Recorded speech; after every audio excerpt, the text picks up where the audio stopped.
Hello दोस्तों, फिर से आपका स्वागत है मेरे और आपके यूट्यूब चैनल घोस्ट स्कल पे। मैं हूं आपका होस्ट और दोस्त विकी।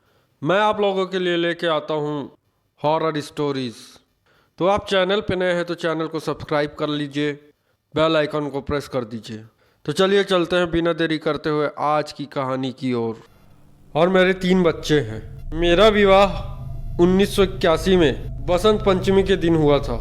मेरे घर में बचपन से ही धार्मिक किस्म के लोग रहते थे, इसलिए पूजा पाठ और हवन और दान वगैरह चलते रहता था। कुछ दिन तो ठीक चला शादी के बाद, लेकिन फिर धीरे धीरे मेरी परेशानियां बढ़ने लगी। मेरी पितरों के आत्मा ने मुझे परेशान करना चालू कर दिया। मैं नाइट शिफ्ट में काम करता था, जिसकी वजह से रात को मेरी पत्नी जो है अकेले सोया करती थी। के बगल वाला कमरा मेरे माताजी का था और पिताजी का। मेरी धर्म पत्नी को कुछ दिनों तक घर में अजीब अजीब सी आवाज़ें सुनाई देने लगी, और फैक्ट्री में मुझे भी अजीब गरीब आवाज़ें सुनाई देने लगी। फिर फैक्ट्री में मुझे कुछ दिनों बाद धुंधली सी आकृतियां नजर आने लगी, जिसे मैंने नज़रअंदाज कर दिया, और वो ही आगे चल के मेरी सबसे बड़ी भूल बनी।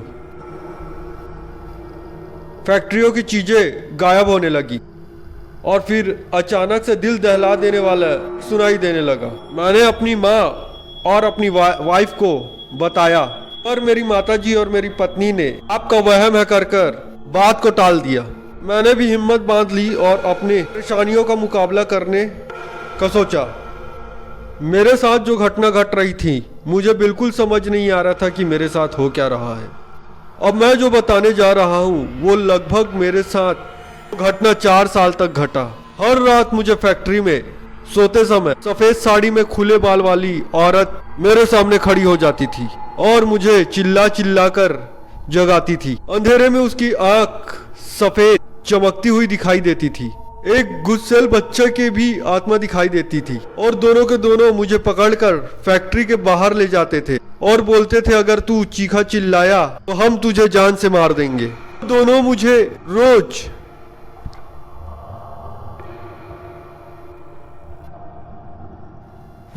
मुझे रात में खींचकर अंधेरे में तालाब के किनारे ले जाते और बोलते कि इसे यहाँ से तालाब में धक्का देके जान से मार देना है। सुनकर तो मेरी रूह ही कांप गई। वो औरत जैसे ही मुझे तालाब की ओर ले जाती, तो वो जो छोटा बच्चा था वो उस औरत को ऐसा करने से रोकता है। वो छोटा बच्चा उस औरत से झगड़ने लगता है। झगड़े में वो बच्चा मेरे तरफ देखता और अपनी खतरनाक हंसी से हंसते जाता। वो बच्चा हंसते हुए कहता कि हम लोग तुम्हें फिर लेने आएंगे, और फिर वो दोनों गायब हो जाते। सिलसिला पूरे 4 साल तक चलता रहा। 4 साल तक ये आतंक झेलने के बाद मैं बीमार रहने लगा। फिर मेरे पिताजी ने चंडी पाठ और अतृप्त पितृ शांति कार्य करवाया। ये कार्य संपन्न होने के बाद फिर मुझे कभी भी डरावना अनुभव नहीं हुआ, और पंडितों से पूछवाने पर पता चला कि दोनों आत्माएं मेरे दादी की है। वो जो छोटे बच्चे की आत्मा है वो मेरे सबसे छोटे भाई की थी। वो आत्माएं मेरी माताजी को सता तो नहीं पा रही थी, इसलिए मुझे सता रही थी। तो बस दोस्तों, आज के लिए इतना ही।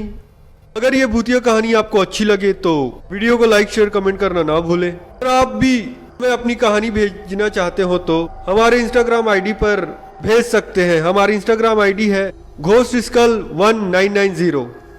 धन्यवाद। जय श्री महाकाल। हर हर महादेव।